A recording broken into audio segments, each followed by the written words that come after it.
Hello everyone, my name is Adarsh. Welcome back to my channel Coding Playground. We play with the codes here. Hope you guys are doing good.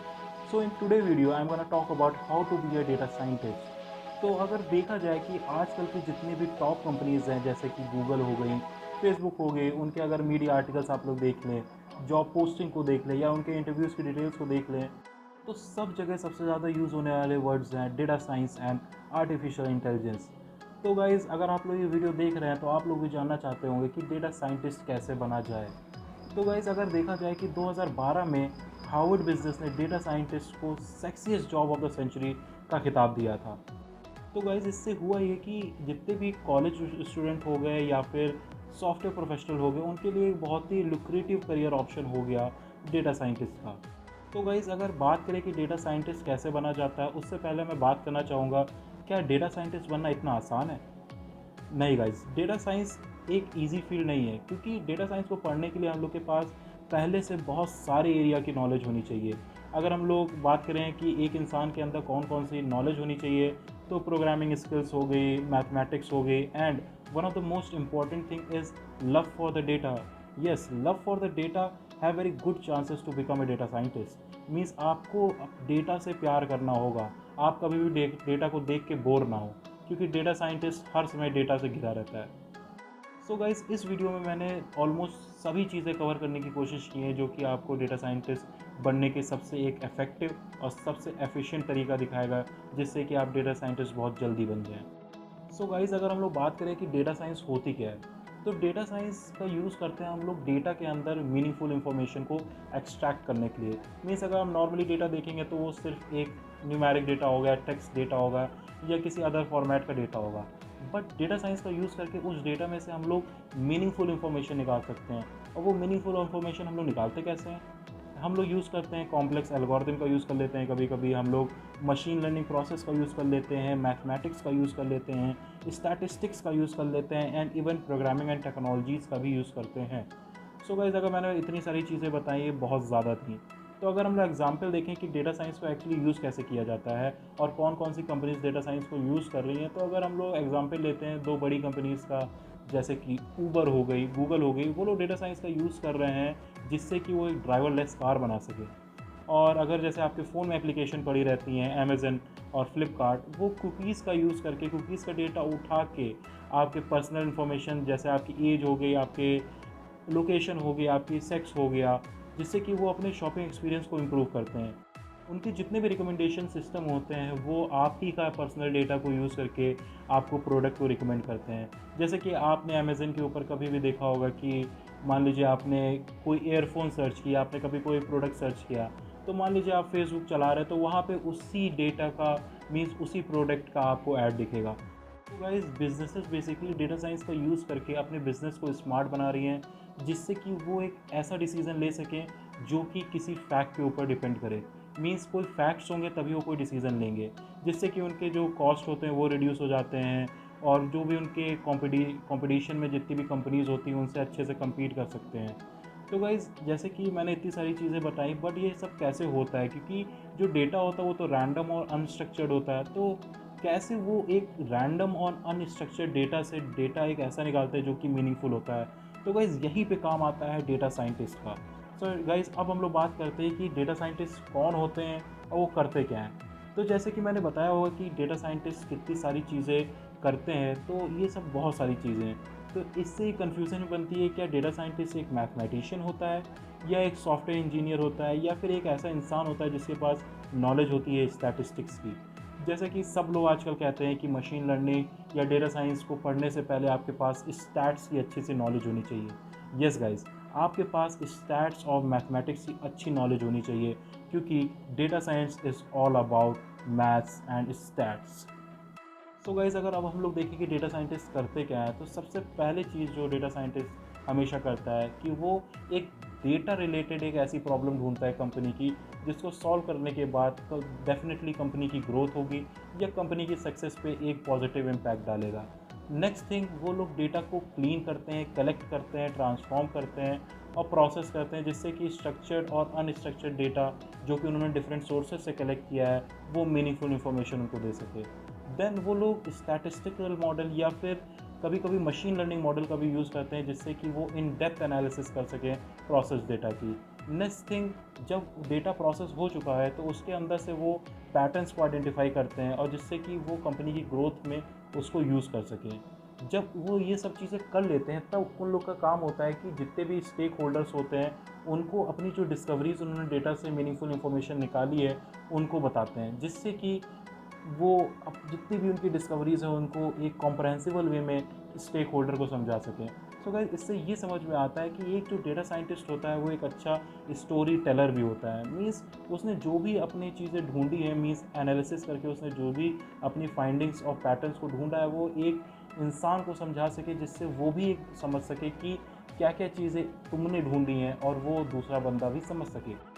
So guys, अगर overall देखा जाए तो data scientist एक advising agent भी होता है जो कि टीम और मैनेजमेंट को बताता है कि डेटाबेस डिसीजन को कैसे लिया जाए, ना कि ऐसे ही रैंडमली कोई डिसीजन लिया जाए जिससे कि कंपनी की ग्रोथ पे एक पॉजिटिव इम्पैक्ट पड़े। गाइस, अगर हम लोग बात करें एक बहुत ही इंपॉर्टेंट क्वेश्चन की, दैट कौन कौन सी स्किल्स रिक्वायर्ड होती हैं एक डेटा साइंटिस्ट को बनने के लिए। तो एक अच्छे डेटा साइंटिस्ट की अगर हम स्किल सेट देखें तो वो उसमें होता है डेटा माइनिंग उसको आनी चाहिए, डेटा एनालिसिस उसको आनी चाहिए, प्रोग्रामिंग आनी चाहिए, मैथमेटिक्स और स्टैटिस्टिक्स की भी अच्छी नॉलेज होनी चाहिए, मशीन लर्निंग भी थोड़ा बहुत पता होना चाहिए, बिजनेस के बारे में अच्छे से डिटेल पता होनी चाहिए, डेटा विजुअलाइजेशन कैसे किया जाता है ये भी पता होना चाहिए, और डेटाबेस और बिग डेटा की भी एक नॉलेज होनी बहुत ही ज़्यादा इंपॉर्टेंट होती है। तो गाइस, अब मैंने जैसे आपको ये चीज़ें बताई हैं तो ये एक ब्रीफ स्ट्रक्चर है कि उसके पास कौन कौन से स्किल सेट होने चाहिए। सो गाइस, अब हम लोग बात करते हैं जो कि हर एक स्टूडेंट के अंदर एक क्वेश्चन होता है कि डेटा साइंस में मैथ्स की क्या ज़रूरत होती है। तो गाइस, मैं बता दूं कि मैथ्स जो होती है वो डेटा साइंस की एक कोर फाउंडेशन होती है। मीन्स मैथ्स बहुत ही ज़्यादा इंपॉर्टेंट होती है डेटा साइंटिस्ट बनने के लिए। मैथ्स इसलिए इंपॉर्टेंट होती है, मान लीजिए आपको एक डेटा के ऊपर काम कर रहे हैं और आपको उस डेटा को व्यू करना है, उसमें पैटर्न्स फाइंड करने हैं, उसके टेक्सचर फाइंड करने हैं, तो आपको उसको फाइंड करने के लिए एक मैथमेटिकल माइंडसेट होना चाहिए। मीन्स अगर आपको डेटा को कन्वर्ट करना है जो कि एक स्ट्रक्चर्ड फॉर्म में होना चाहिए, तो आपको डेटा को एनालाइज करना होगा, उसको विजुलाइज करना होगा, और जिससे कि आपको एक गुड नॉलेज होनी चाहिए स्टैट्स की।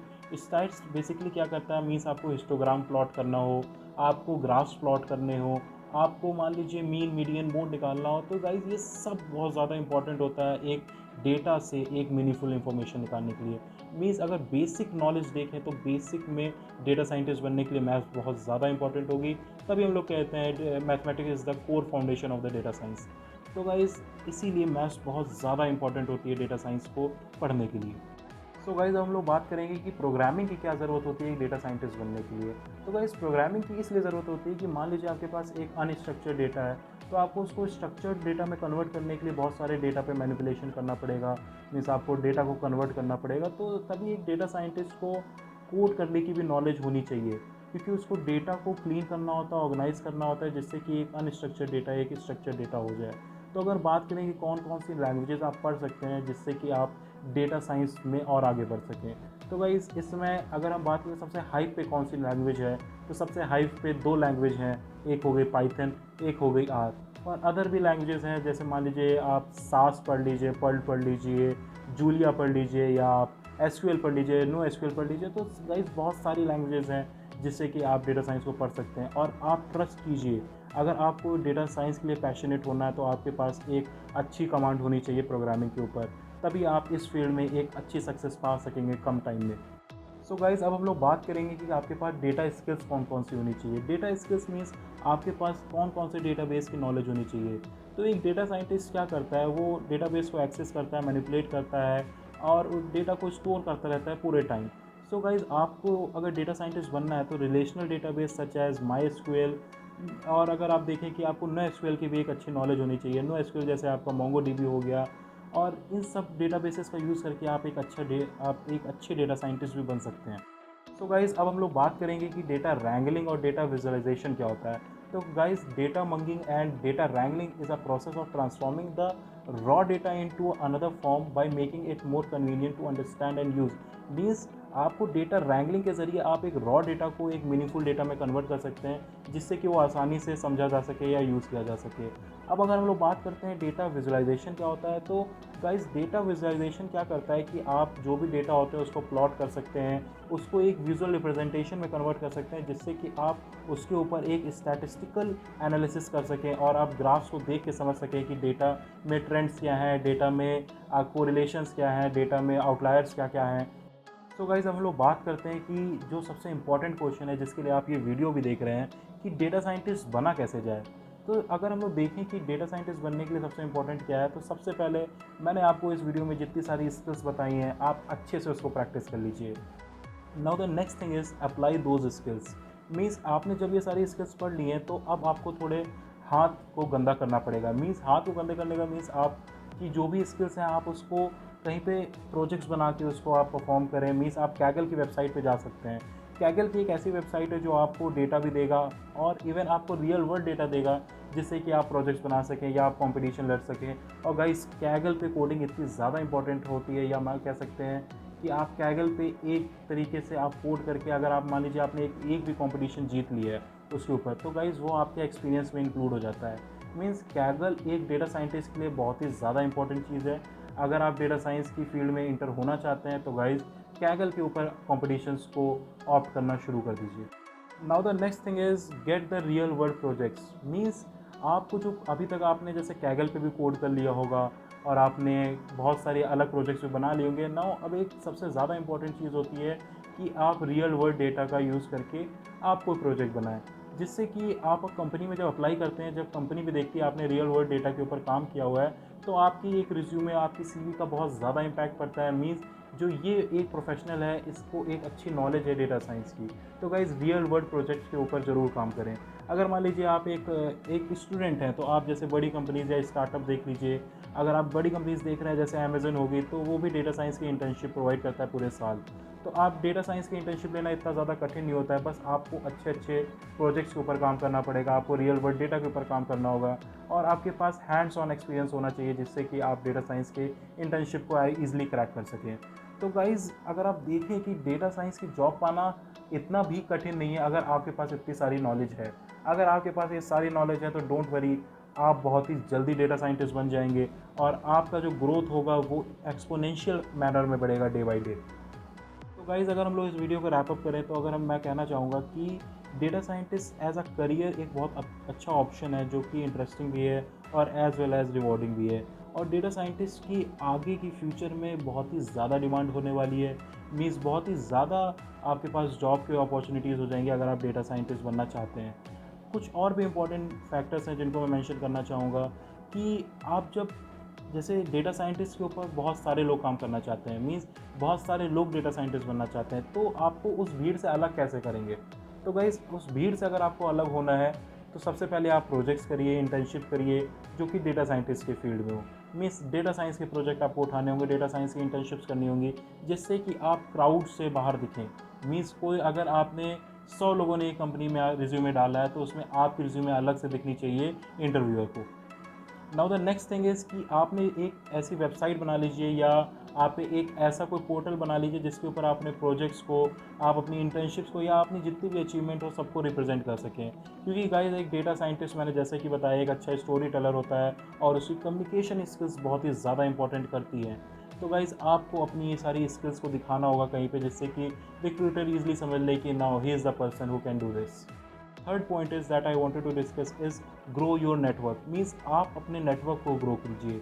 आप हमेशा इंडस्ट्रियल एक्सपर्ट्स के टच में रहिए या आप ऐसे ऐसे लोगों के साथ में रहिए जो कि डेटा साइंटिस्ट के बारे में नॉलेज रखते हो या डेटा साइंस के बारे में नॉलेज रखते हो या आपकी हेल्प कर सके जॉब को पाने के लिए। तो गाइस अब मैं रिकमेंड करूँगा कि आप लिंक्डइन का यूज़ करने लगें, क्योंकि लिंक्डइन एक ऐसा तरीका है जिससे कि आप प्रोफेशनल्स के साथ डायरेक्टली कांटेक्ट में रह सकें और कोई भी बाउंड्रीज़ नहीं होती उन प्रोफेशनल से बात करने की। आप डायरेक्ट मैसेज भी उनको भेज सकते हैं और आप उनसे डायरेक्ट हेल्प भी मांग सकते हैं।